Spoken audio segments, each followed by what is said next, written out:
باب ما جاء في الكلى الواحدة وبه قال حدثنا أبي قال حدثنا مالك قال حدثنا أبي بكر بن عمر عن سعيد بن يساري قال كنت مع ابن عمر رضي الله تعالى عنهما في سفر فتخلفت عنه فقال أين كنت؟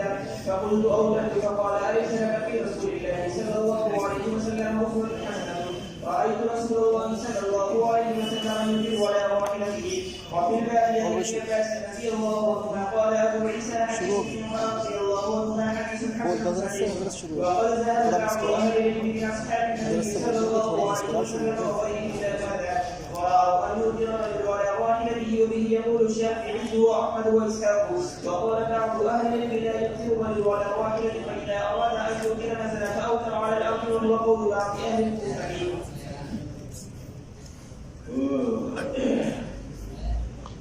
باب ما جاء في صلاة الضحى چاشت کی نماز کا وقت اور چاشت کی نماز کی تفصیل. اس ترجمۃ الباب اور روایت الباب کے اوپر 6 بحثیں بیان کی جائیں گی. اس ترجمۃ الباب اور روایت الباب پر 6 بحثیں بیان کی جائیں. پہلی بحث ہے وضاحت حدیث. 5 احادیث ان کی وضاحت. دوسری بحث ہے ضحیٰ کی تعریف. تیسری بحث ہے صلاۃ الضحیٰ کے متعلق اختلاف روایات. چوتھی بحث ہے اختلاف روایات کی توجیحات. 5ویں بحث ہے صلاۃ الضحیٰ کے سلسلے میں فقہا کے مذاہب. اور 6ٹھی بحث ہے صلاۃ الاشراق کی تحقیق. پہلی بحث وضاحت حدیث. حضرت انس بن مالک رضی اللہ تعالی عنہ سے روایت ہے قال رسول اللہ صلی اللہ علیہ وسلم من صلى الضحى 12 ركعة بنى الله له قصرا في الجنة من ذهب. کیا کہہ رہے ہیں؟ حضرت انس بن مالک رضی اللہ تعالیٰ عنہ روایت کرتے ہیں کہ حضور صلی اللہ علیہ وسلم نے ارشاد فرمایا کہ جس شخص نے چاشت کی 12 رکعت پڑھی، جو شخص چاشت کی جس نے 12 رکعت پڑھی، اللہ تعالیٰ اس کے لیے جنت میں عمدہ گھر سونے کا بنائے. اللہ تعالیٰ اس کے لیے جنت میں بہترین سونے کا گھر بنائیں گے، محل بنائیں گے.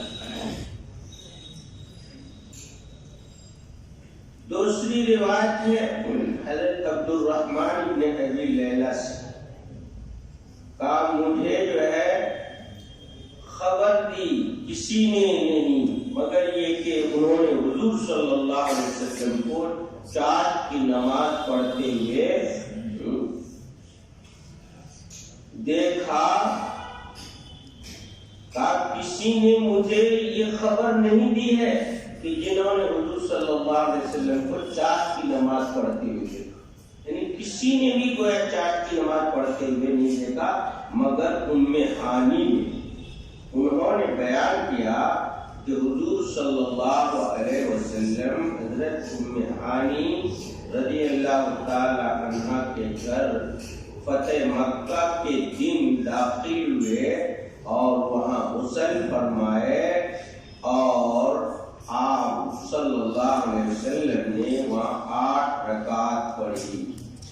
کہا کبھی بھی اتنی ہلکی نماز پڑھتے ہوئے میں نے نہیں دیکھا. ہاں یہ کہ رکوع اور سجدہ کو مکمل فرمائے.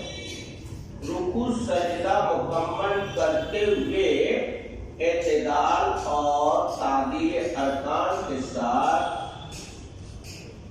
رکعات میں تخفیف، رکوع سجدے کی تسبیحات کی مقدار میں تخفیف کرتے ہوئے مکمل آپ نے 8 رکعات پڑھی. دیکھ رہے ہیں. اور آگے روایت ہے حضرت ابو دردہ رضی اللہ تعالیٰ عنہ سے.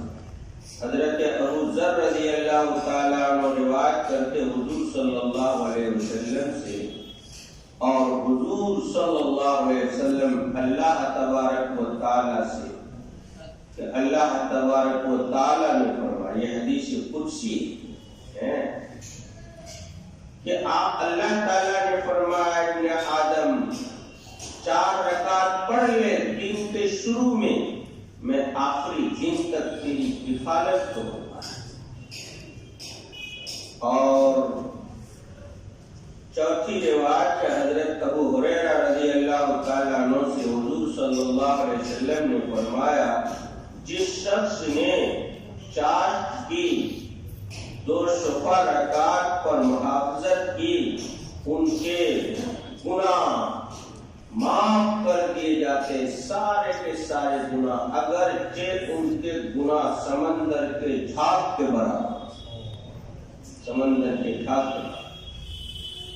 اور 5ویں روایت حضرت ابو سعید خدری رضی اللہ تعالیٰ عنہ سے کہا، حضور صلی اللہ علیہ وسلم چاشت کی نماز پڑھتے تھے یہاں تک کہ ہم لوگ کہتے تھے کہ اب چھوڑیں گے، یعنی پڑھتے جا رہے اور پھر چھوڑ دیتے تھے، نہیں پڑھتے تھے، یہاں تک کہ ہم لوگ کہتے تھے پڑھیں گے، یعنی پابندی سے نہیں پڑھے. پڑھے تو پڑھے جا رہے، نہیں پڑھے تو نہیں پڑھے.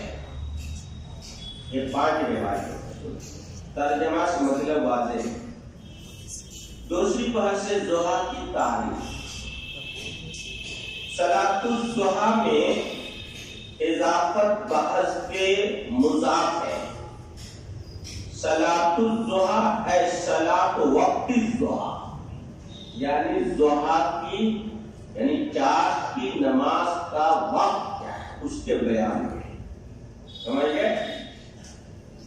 دوسرا معنی یہ بیان کیا ہے کہ الصلاۃ فی الضحیٰ، الصلاۃ فی الضحیٰ یعنی چاشت کے وقت میں نماز پڑھنا.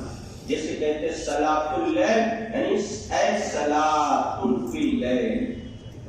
ضحیٰ جمع جیسے قرآن قریۃ کی جمع. ضحیٰ جو ہے ایک مخصوص وقت کا نام ہے. وہ وقت کیا ہے؟ وقت ارتفاع شمس، جس وقت سورج جو ہے بلند ہو جائے. سورج کے بلند ہونے سے لے کر الی قبیل نصف النہار، دن آدھے دن سے پہلے کے وقت کو ضحیٰ کہا جاتا ہے. لیکن اس میں مختار وقت جو ہے پسندیدہ وقت در مختار میں بیان فرمایا ہے کہ ربع نہار، دن کے چوتھے حصے تک کے وقت کو ضحیٰ کہا جاتا ہے. جیسے مثال کے طور پر صبح میں 6 بجے جو ہے سورج نکلتا ہے، طلوع ہوتا ہے، اور 6 بجے غروب ہوتا ہے. 12 گھنٹے کا دن ہو رہا ہے. تو 12 کو جو ہے 4 حصے میں تقسیم کریں گے. کیا ہوگا؟ 4 کتنے گھنٹے ہوں گے؟ 3 گھنٹے نا. 3 دونی 6، 3 تیا 9، 3 چوکے 12. تو گویا 6 بجے سے شروع ہوا، 7، 8، 9. تو گویا 9 بجے تک یہ ضحیٰ کا وقت ہے، چاشت کا وقت. سمجھے؟ در مختار میں یہی بیان کیا ربع نہار.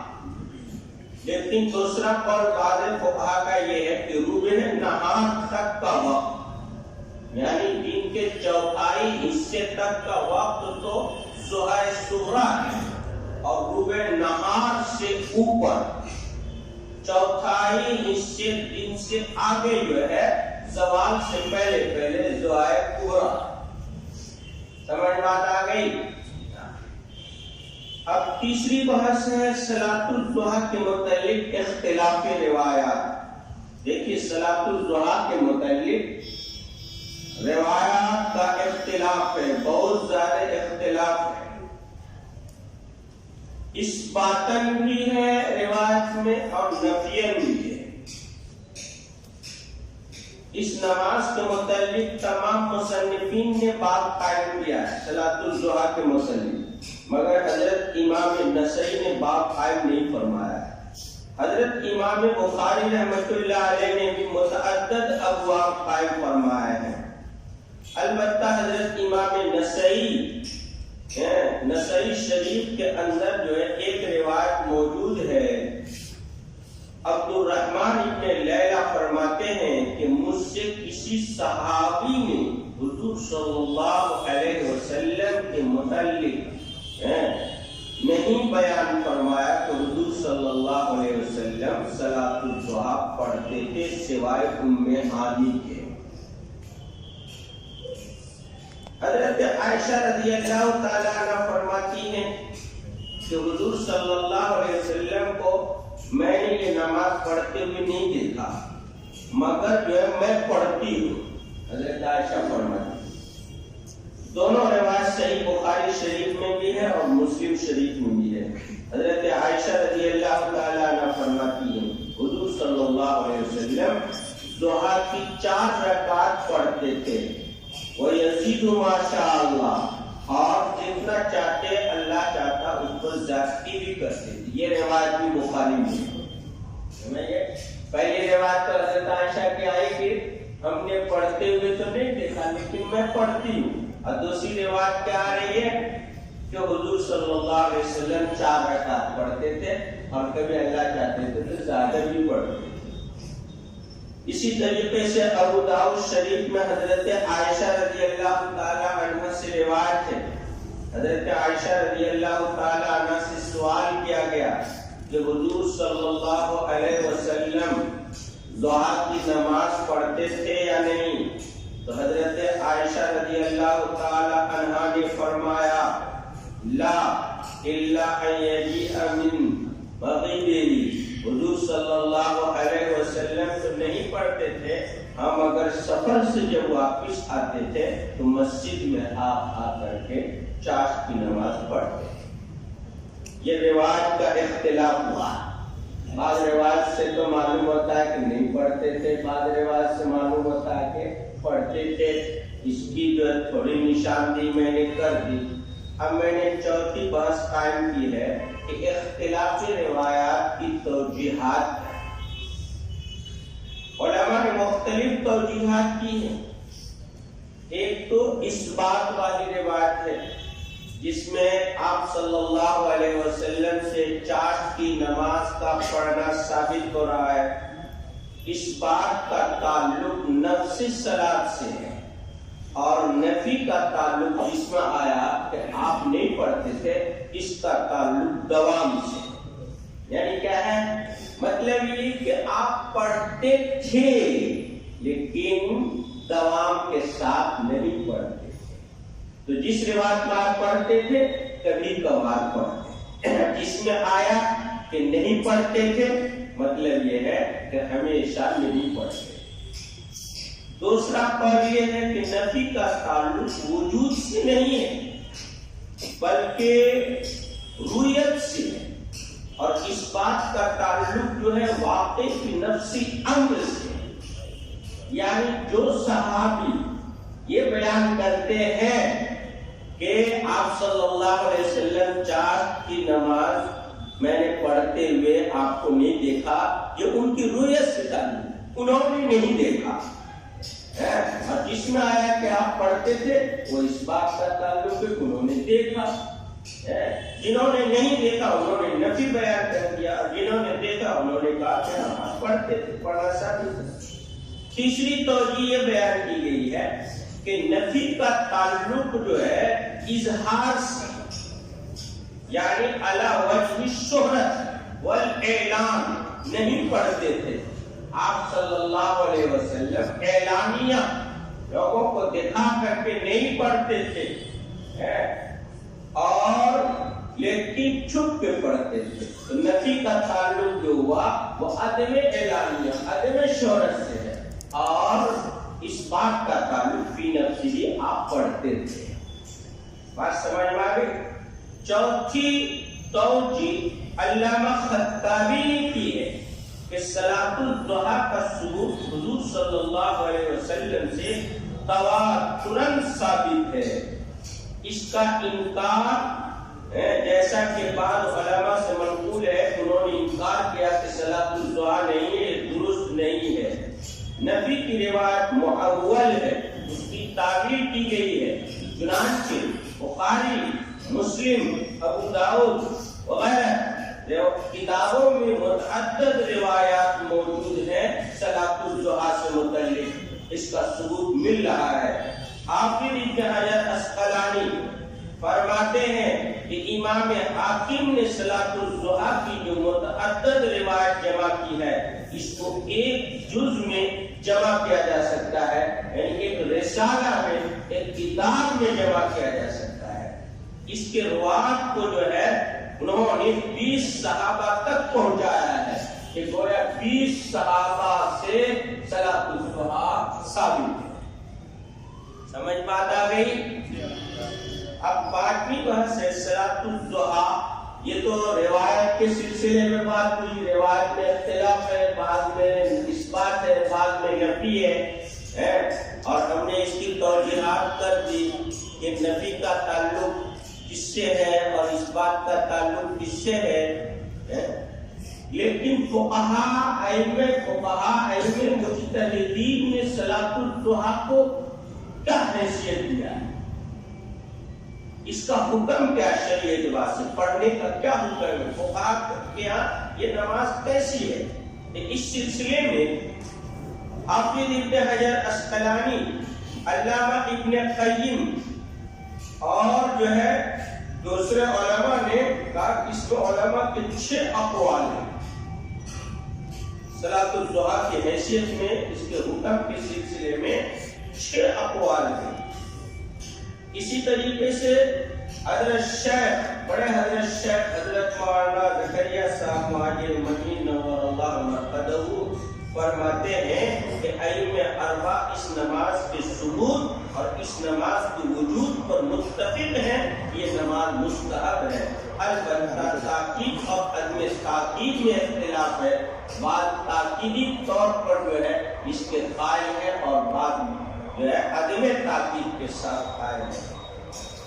پہلا مذہب حضرت امام شافعی رحمۃ اللہ علیہ کا ہے اور امام مالک رحمۃ اللہ علیہ، دونوں حضرات فرماتے ہیں کہ صلاۃ الضحیٰ مستحب علی التاکید ہے، مستحب علی التاکید، اور حنفیہ کے ہاں مستحب بلا تعقد ہے، یعنی اس میں تاکید نہیں ہے۔ تیسرا مذہب حضرت امام احمد بن حنبل کا ہے، حضرت امام احمد بن حنبل فرماتے ہیں مستحب ہے بغیر دوام کے، بغیر مواظبت کے۔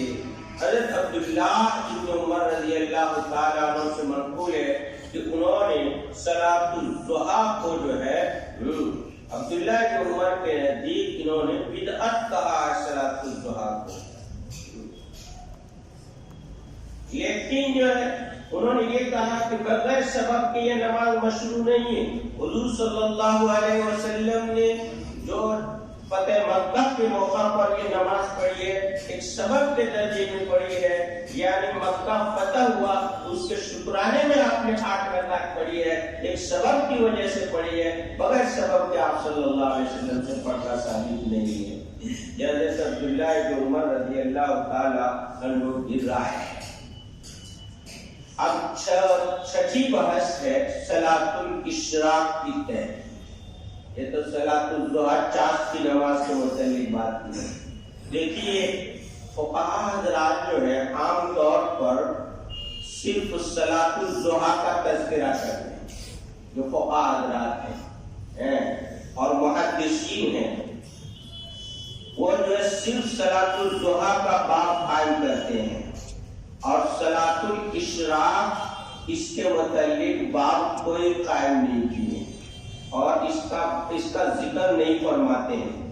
سمجھ گئے کہ نہیں؟ حضرات فقہاء، حضرات محدثین کتب احادیث اور کتب فقہ کے اندر صرف صلاۃ الضحیٰ کا باب قائم کیے ہیں اور اسی سلسلے کی روایت کی ذکر فرمائی اشراق کا باب کسی نے قائم نہیں کیا ہے، لیکن امام غزالی نے احیاء العلوم میں اور اس کی شرح کے اندر دونوں نماز کی تصریح کی ہے، جو حضور صلی اللہ علیہ وسلم سے جس طرح صلاۃ الضحیٰ ثابت ہے اسی طرح صلاۃ الاشراق بھی ثابت ہے۔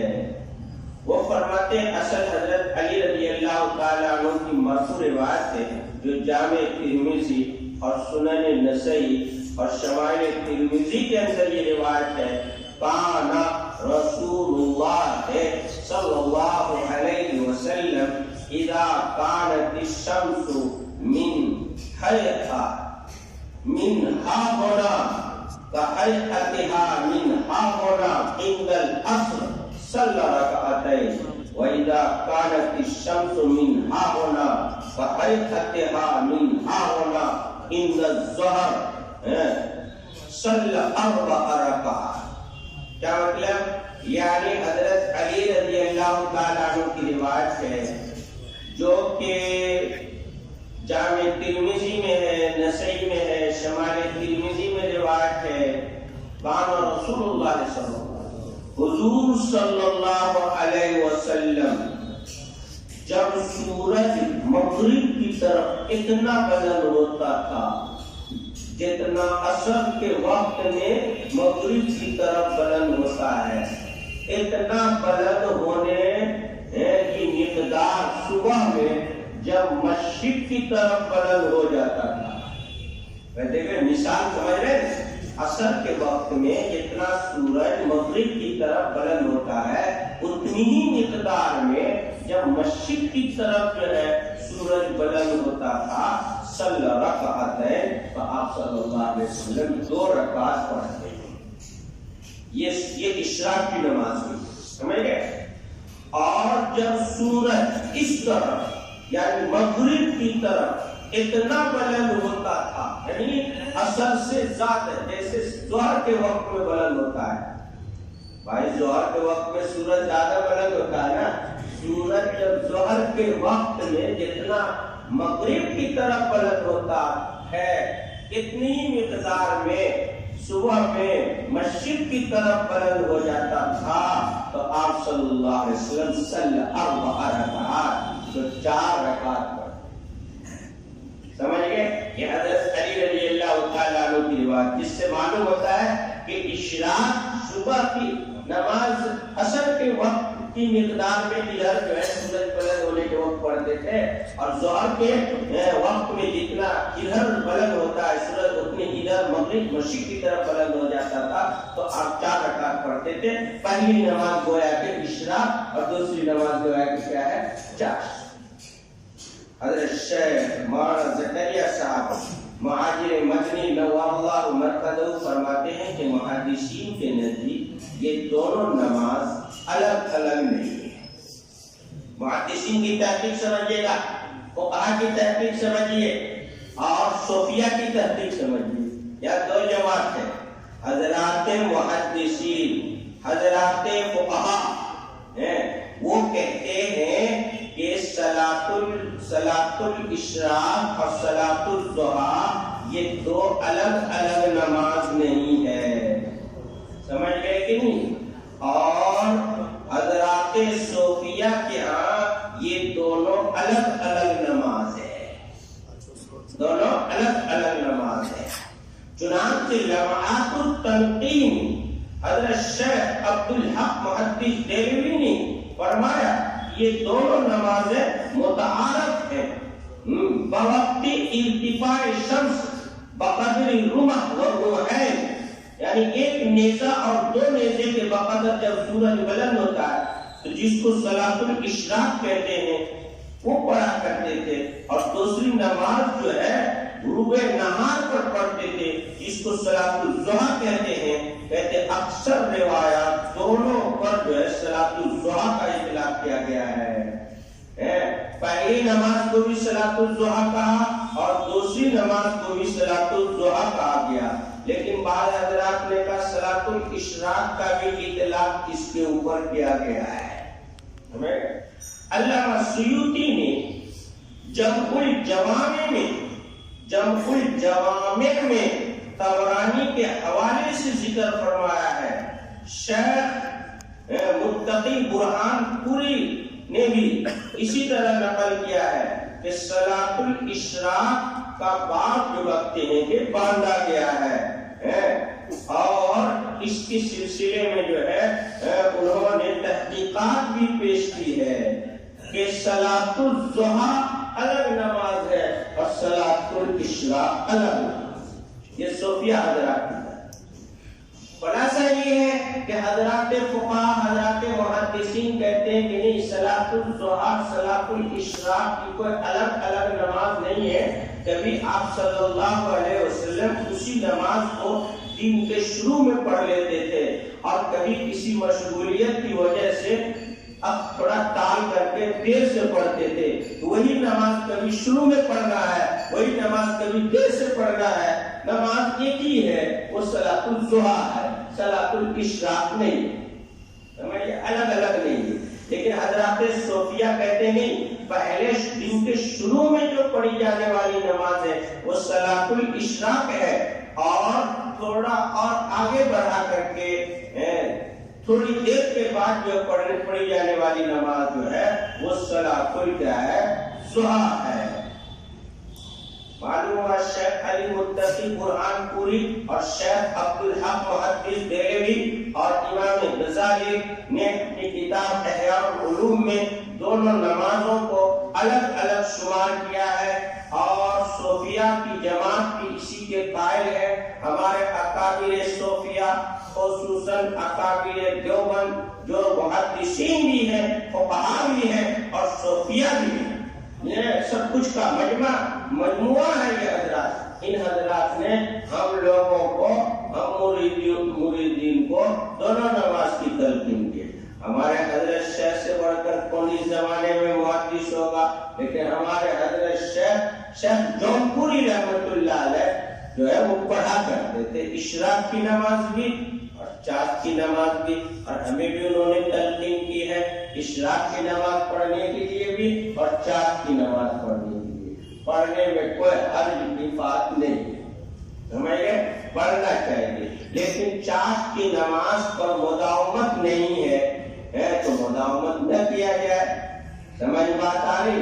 لیکن حضور صلی اللہ علیہ وسلم نے ایک چیز پر مداومت نہیں کی، کیوں نہیں کی؟ مصلحت ہے آپ کے سامنے کہ آپ صلی اللہ علیہ وسلم مداومت فرماتے تو امت پر وہ چیز واجب یا فرض ہو جاتی، اور ہم آ رہے اور آپ کو مداومت کرنے سے کچھ بھی نہیں ہونے والا ہے، اس لیے ہمیں تو استقامت کے ساتھ ہی پڑھنا چاہیے۔